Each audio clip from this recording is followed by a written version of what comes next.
Okay, let's now take a look at how we can make a fetch request, an HTTP fetch request from our Angular application that's going to call our .NET API endpoint to go and get a list of users so that we can complete the functionality of our walking skeleton and make sure we've got end-to-end communication between our two different services here. And in order to make an HTTP request, we need to effectively tell our application or provide an HTTP client to our application. And the way that we do that is we need to go to our app.config.ts file and add our HTTP client to our providers. So I'll just drop down the array of providers. So I go downwards rather than rightwards when I'm adding this stuff. And we need to provide the HTTP client. And if we take a look at the description of what this is going to do, it configures Angular's HTTP client service to be available for injection. So just like we use dependency injection in our .NET application, we also use dependency injection in Angular as well. But in order to make it available, we need to add it to our list of providers and execute it with the parentheses there. Now, when it comes to dependency injection in Angular, once again, things have changed compared to how it was traditionally done. Now, typically, if I wanted to inject, or previously I should say, if I wanted to inject something into an Angular component, I would create a constructor. And then I would specify that I want this thing, and let's say it's HTTP client. I might say private HTTP client, and then use the HTTP client inside the constructor, and then close off the constructor with empty curly brackets, and then I'd be able to use the HTTP client inside this class. Now, I've not heard any indication that Angular is going to be moving away from using classes, but some of the Angular functionality that we're going to look at throughout this training course did used to be provided by a class, a TypeScript class or a JavaScript class, but Angular seemed to be moving in towards using functional components for certain features. And possibly in future that's how they're going to deal with an Angular component as well. But I've not heard anything yet, but there is an alternative way to inject things into our components that do not rely on a constructor. Because a constructor is something that we only get with a JavaScript or TypeScript class. We don't get it with a normal JavaScript function. So for consistency throughout this training course, because whilst for components we are going to be using classes, for other features that I'll talk about as and when we come to them, we don't use a class for, we just use a normal function, and we don't have constructor injection available in normal functions, but we still need to inject things into them. And Angular now provide an inject function that we can use, so for consistency more than anything else, even though they both work pretty much the same way, I'm going to be using this approach to injecting things. So I'm going to create a class property called HTTP, and I'm going to set it equal to, and I'm going to use inject that we import from Angular core, and I'm going to inject effectively the HTTP client into this. So we need to make sure, and the automatic import is very good now with VS Code, but we need to make sure we import the inject from Angular core and the HTTP client from Angular common HTTP, and now I've got the ability to make HTTP requests inside this component. Now, an Angular component goes through several stages of its life. The constructor, which we just looked at, happens when the class is instantiated. It happens very early on. And technically, we could use the constructor, that particular lifecycle event, to make an HTTP request, but it's always been considered too early to do such a thing. But we also have other events that we can hook into in an Angular component. And in order to use or utilize these events, we need to implement them.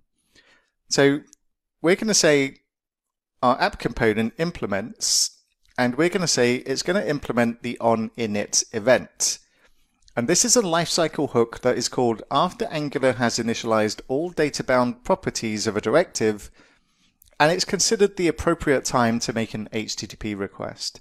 So we're going to utilize this event effectively.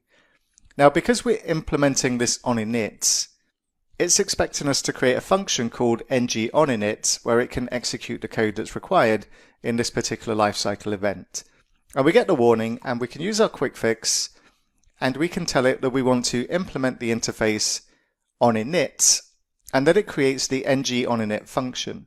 And whilst this location isn't a law, it is quite conventional to put the function below the class properties inside an Angular component. And then inside our ng on init, we can make our HTTP call.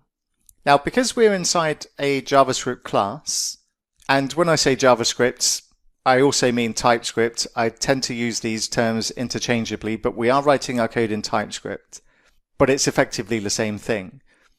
Because we're inside a class component here, when we want to access class properties, as these are, then we need to use this.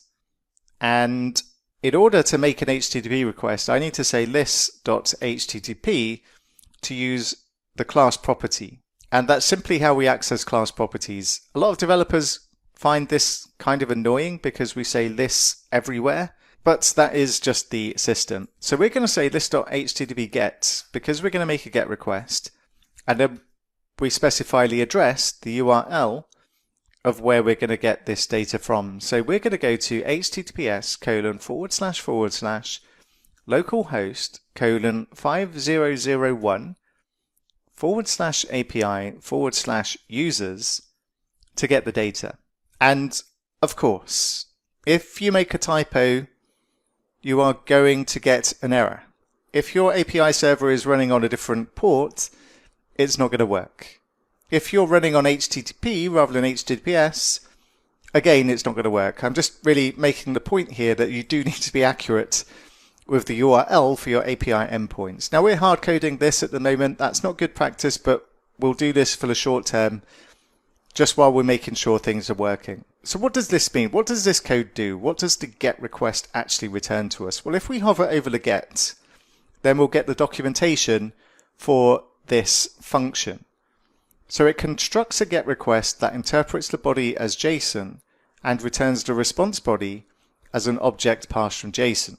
And if we take a look at the return, this returns something called an observable of the response body as a JSON object.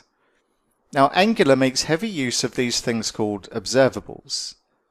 And we're going to talk about these in more detail a bit later. But think of an observable as a stream of data. And we can observe that stream. And what we're observing in this case is the HTTP response that's coming back from our API server. And the typical way of dealing with asynchronous code in JavaScript is to use a promise or an async await, similar to how we use it in C#. But Angular is different. It uses observables. And let's take a look at how we interact with an observable. And the first law of observables, if you like, with this HTTP request is nothing's going to happen if we leave our code like this. We do not make an HTTP request. Observables are lazy by default.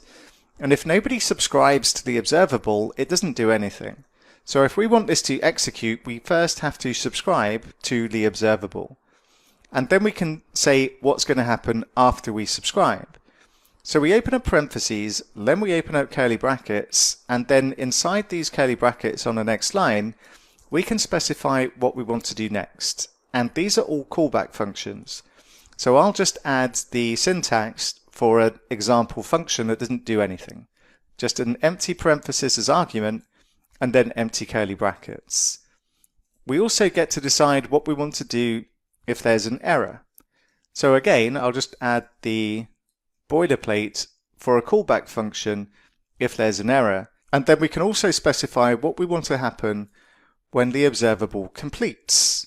And again, this is another function that we can add to do something when something completes. So let's say, for example, we get some users back from our API. We can store those users inside our class, and we create a property called users. And for the time being, I'm just going to use the anyType, which effectively turns off TypeScript and treats our properties like normal JavaScript code. And I could say that I want the response, this users object, to be populated with the response we get back from our API. So instead of the empty argument, I'm going to say response as the parameter, and then we add the arrow function, And then I could say this.users is equal to the response, the thing that I get back from my API server.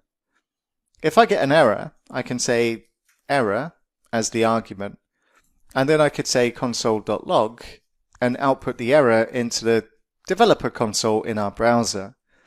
And when we complete, then we don't get anything back on this occasion when we do complete, but I'm going to write console.log and just say request has completed.